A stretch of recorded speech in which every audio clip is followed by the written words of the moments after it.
Мөртін бекер кетірбей, мөрі бербес жарышта. Үлді қырғыз елінің мөртін езі тарықта.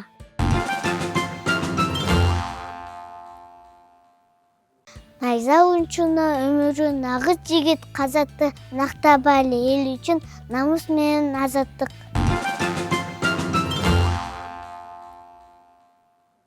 Отбасы опал киінген, опалта сүрі білінген, аудioсын бөлі балкөліп, от болып жанған өнерден.